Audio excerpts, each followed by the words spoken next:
Bismillahirrahmanirrahim. Assalamualaikum warahmatullahi wabarakatuh. Perkenalkan, nama saya Dwi Intan Pratiwi, mahasiswi ahli jenjang jurusan farmasi dari Universitas Megareski Makassar dengan nomor NIM D1B1200374. Nah, kali ini saya akan membagikan sedikit ilmu tentang kimia klinik. Pertama-tama kita harus tahu kimia klinik itu apa sih? Kimia klinik adalah ilmu yang mempelajari tentang teknik spesimen urin, spesimen sputum atau dahak, spesimen darah, spesimen feses, dan spesimen sperma yang dikeluarkan dengan pemeriksaan laboratorium yang berdasarkan reaksi kimia. Nah, video kali ini saya akan membahas tentang spesimen urin. Yang pertama kita harus tahu apa sih itu urin. Urin atau air kencing adalah sisa yang diekskresikan oleh ginjal yang kemudian akan dikeluarkan dari dalam tubuh melalui proses urinasi. Urinalisis adalah pemeriksaan sampel urin untuk tujuan screening, diagnosis, evaluasi berbagai jenis penyakit ginjal, infeksi saluran kemih, batu ginjal, dan memantau perkembangan penyakit seperti diabetes, melitus, hipertensi, dan screening terhadap status kesehatan umum. Kemudian adapun ciri-ciri urin normal itu, yang pertama, warna nampak jernih sampai sedikit berkabut dan berwarna kuning. Yang kedua itu tidak berbau keras atau pesing. Yang ketiga, volume pada orang dewasa kurang lebih 1,5 liter dalam 24 jam. Dan yang keempat itu bila dikocok berbuih. Adapun macam-macam spesimen urin, yaitu yang pertama itu ada urin sewaktu. Urin sewaktu ini spesimen urin yang paling sering diambil karena pengambilannya mudah dan tidak membutuhkan persiapan. Urin sewaktu digunakan sebagai uji screening untuk deteksi kelainan ginjal.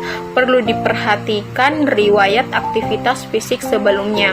Kemudian ada yang kedua yaitu urin pagi. Urin pagi ini spesimen urin yang paling ideal untuk uji screening karena urinnya yang lebih pekat dapat mendeteksi bahan kimia dan sedimen yang tidak ditemukan pada urin sewaktu.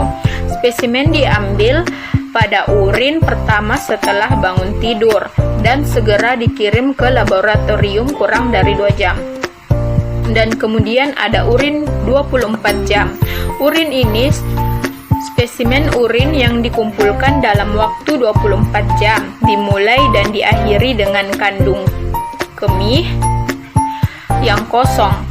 Urin ini merupakan spesimen yang paling ideal untuk menghitung clearance kreatinin, tapi memiliki kelemahan dalam pengumpulannya yang merepotkan pasien, terutama pada pasien rawat jalan. Kemudian ada urin puasa atau pagi kedua. Spesimen yang diambil setelah pasien puasa pada urin yang kedua setelah urin pagi sehingga urin tidak mengandung bahan sisa metabolit makanan terakhir sebelum puasa. Spesimen ini digunakan untuk screening dan monitoring diabetes. Kemudian ada urin 2 jam setelah makan. Spesimen diambil 2 jam setelah makan atau setelah sebelumnya puasa untuk melihat adanya glukosuria pada monitoring pasien diabetes. Hasilnya dibandingkan dengan urin puasa dan pemeriksaan glukosa darah. Kemudian selanjutnya ada urin dari kateter. Spesimen urin diambil menggunakan kateter.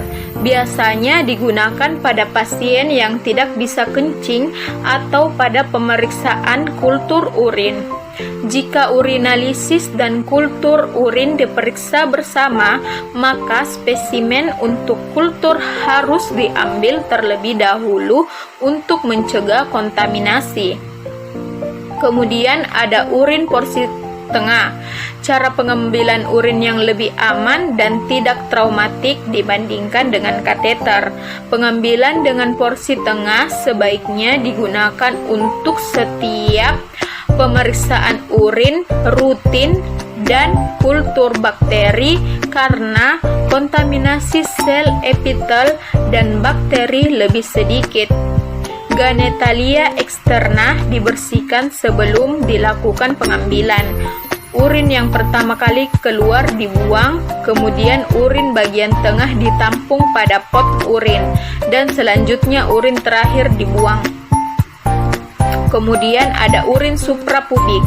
Nah, pengambilan spesimen urin menggunakan jarum yang ditusukkan dari abdomen menembus kandung kemih. Spesimen ini digunakan untuk kultur urin dan pemeriksaan sitologi. Kemudian ada urin pediatrik. Urin pediatrik, pengambilan spesimen urin pada anak-anak merupakan pengambilan urin yang paling sulit. Ada beberapa cara, salah satunya menggunakan kantong plastik khusus dengan perekat hipoalergenik. Spesimen steril bisa didapatkan menggunakan kateter atau aspirasi suprapubik. Kemudian adapun alat dan bahan pengambilan sampel. Yang pertama yaitu botol yang telah disterilkan sebagai penampung spesimen urin. Kemudian yang kedua label spesimen. Kemudian ada sarung tangan sekali pakai. Kemudian ada larutan antiseptik, ada kapas sublimat maksud saya.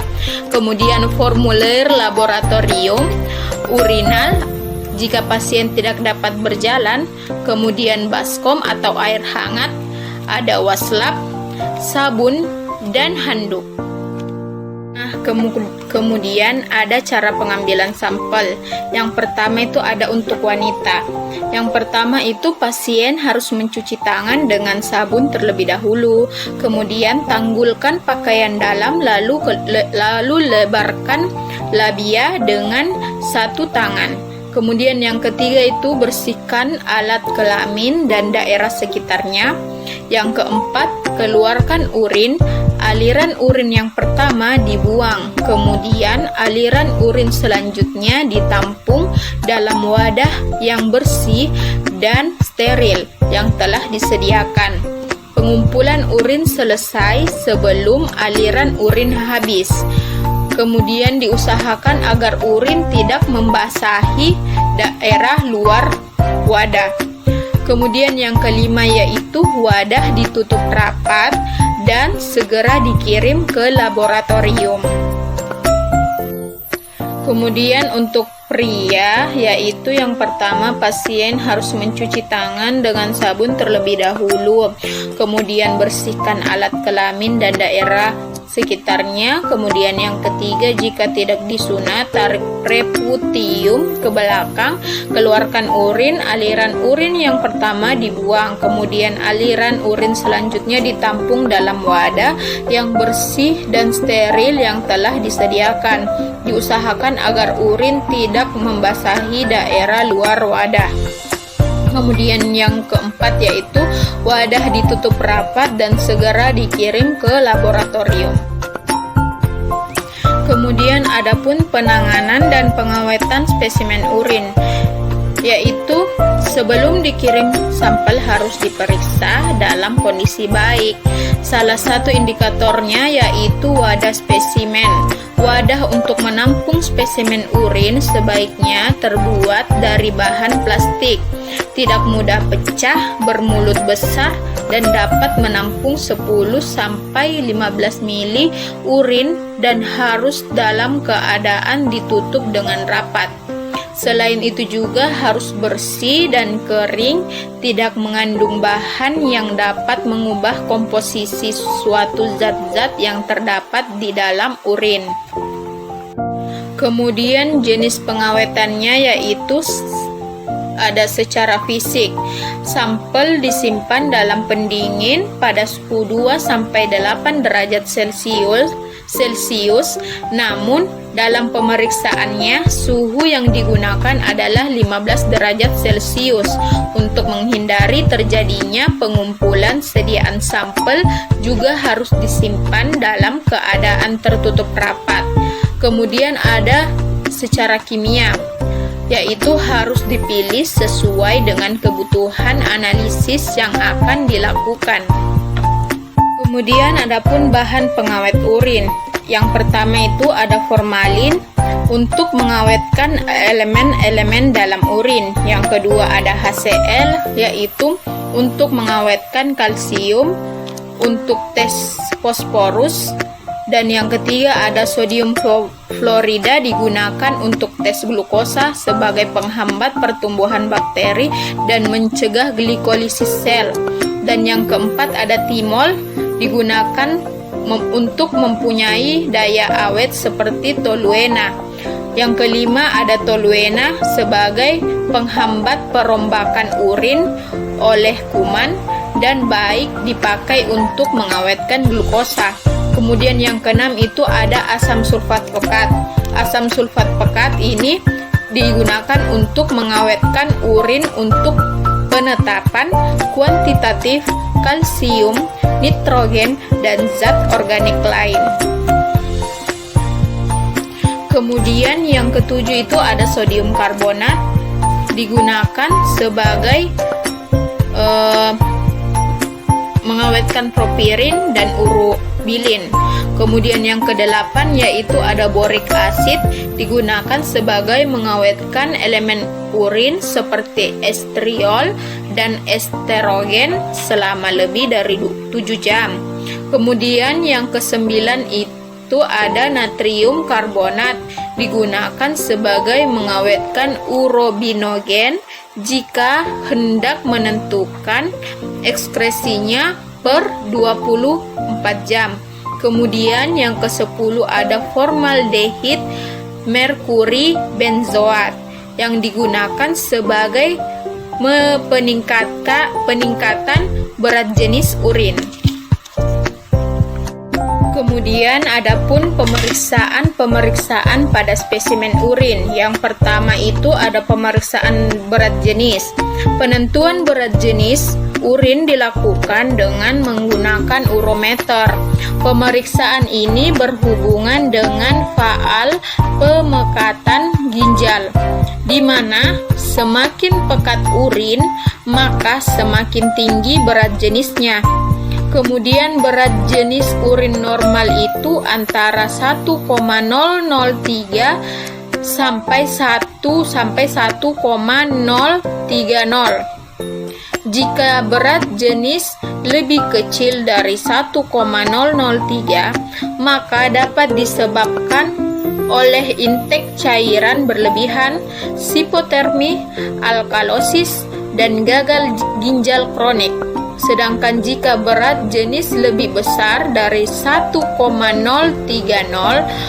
maka dapat menyebabkan proteinuria, diabetes mellitus, dan dehidrasi. Kemudian yang kedua itu pemeriksaan protein urin kualitatif. Pemeriksaan ini dilakukan untuk mengetahui kadar protein dalam urin secara kualitatif. Pemeriksaan ini dilakukan dengan cara merebus urin dalam suasana asam menggunakan asam asetat 6%. Jika hasilnya positif, maka akan muncul endapan atau kekeruhan pada larutan uji. Adapun nilai normal dan interpretasi. Jika negatif, maka hasilnya akan tetap jernih dibandingkan urin kontrol. Kemudian jika plus 1, hasilnya jika plus 1, maka tampak keruh minimal di mana huruf cetak pada kertas masih dapat terbaca menembus kekeruhan ini. Kuantitatifnya 0,01 sampai 0,059%. Kemudian jika plus 2, kekeruhan nyata dengan butir-butir halus, garis tebal di baliknya masih dapat terlihat dengan kuantitatif 0,05 sampai 0,209%. Kemudian jika plus 3, maka tampak gumpalan-gumpalan nyata dengan kuantitatif 0,2 sampai 0,509%. Dan jika plus 4, maka tampak gumpalan-gumpalan besar dan membeku dengan kuantitatif lebih besar dari 0,059%. Kemudian yang ketiga yaitu pemeriksaan protein urin kuantitatif. Pemeriksaan ini dilakukan untuk menguji kadar protein dalam urin secara kuantitatif. Pemeriksaannya dilakukan dengan metode uji S-batch, yaitu dengan mencampurkan asam pikrat 1% dalam air dan larutan asam sitrat 2% dalam air dengan urin hingga menjadi endapan protein, dan endapan inilah yang diukur secara kuantitatif.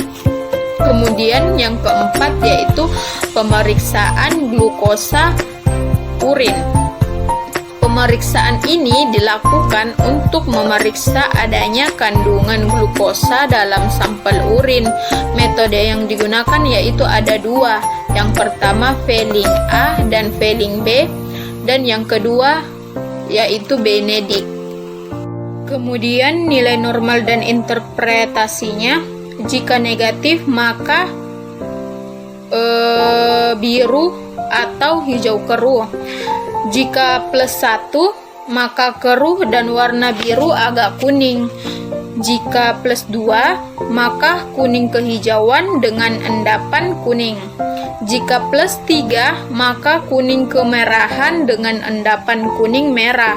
Jika plus 4, maka larutan merah bata atau merah jingga. Kemudian yang kelima itu ada pemeriksaan aseton dalam urin. Pemeriksaan ini dilakukan untuk mengetahui kandungan aseton pada urin yang diperiksa. Pemeriksaannya menggunakan metode Rotera. Jika urin mengandung aseton, maka antara perbatasan kedua lapisan akan terbentuknya cincin berwarna ungu. Derajat positivitasnya tergantung pada kecepatan terbentuknya cincin ungu tadi.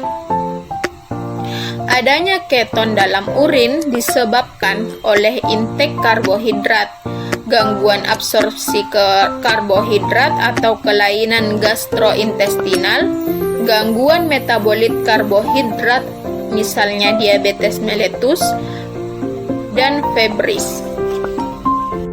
Kemudian yang keenam itu ada pemeriksaan bilirubin urin secara horizon. Kemudian pemeriksaan ini dilakukan untuk mendeteksi bilirubin dalam urin. Interpretasi hasilnya yaitu jika didapatkan negatif maka tidak terjadi perubahan warna atau agak coklat. Kemudian yang kedua, jika hasilnya positif maka terbentuk warna hijau yang makin lama makin jelas. Nilai normal sekitarnya itu 0,2 sampai 1,2 mg per dl. Kemudian penyakit yang terjadi apabila bilirubin meningkat itu yang pertama gangguan hati, dan yang kedua itu penyakit pada empedu, ketiga kerusakan sel darah merah atau thalassemia dan anemia hemolitik, dan yang keempat itu ada efek samping obat-obatan. Kemudian yang ketujuh itu ada pemeriksaan urobilin urin cara Schlesinger. Yang pertama itu ada urobilin ditambah zinc asetat dalam alkohol menghasilkan fluoresensi warna hijau. Kemudian yang kedua itu urobilin ditambah paradimetil aminobenzaldehid dalam HCl menghasilkan warna merah dengan nilai normal 1 mg per dl. Penyakit yang terjadi apabila bilirubin meningkat Yang pertama hepatitis, yang kedua sirosis hati, dan yang ketiga itu kerusakan hati karena obat-obatan. Dan yang kedelapan ada pemeriksaan sedimen urin. Pemeriksaan ini dilakukan untuk menentukan adanya unsur-unsur organik dan anorganik dalam urin secara mikroskopis. Kemudian jenis-jenis unsur sedimen terbagi menjadi dua, yaitu unsur organik dan unsur anorganik. Unsur organik meliputi yang pertama epitel, yang kedua leukosit, yang ketiga silinder, yang keempat bakteri, yang kelima oval fat bodies, yang keenam spora, yang ketujuh eritrosit, dan yang kedelapan spermatozoa. Kemudian unsur anorganik terbagi menjadi tiga, yaitu ada kristal normal, yang kedua ada kristal abnormal, dan yang ketiga ada obat. Yang pertama dulu ada kristal normal. Yang pertama itu ada pH asam. Untuk asam urat, natrium urat, dan kalsium sulfat. Dan yang kedua itu pH asam atau netral sebagai kalsium oksalat. Kemudian yang ketiga pH alkali netral, itu triple fosfat. Dan yang keempat itu pH alkali, yaitu kalsium karbonat. Kemudian yang kedua itu kristal abnormal, sistin, leusin, tirosin, kolesterol, dan bilirubin pemeriksaannya. Kemudian obatnya itu sulfonamida. Nah, sedimen urin dapat memberikan informasi penting bagi klinis dalam membantu menegakkan diagnosa dan memantau perjalanan penyakit penderita kelainan ginjal dan saluran kemih.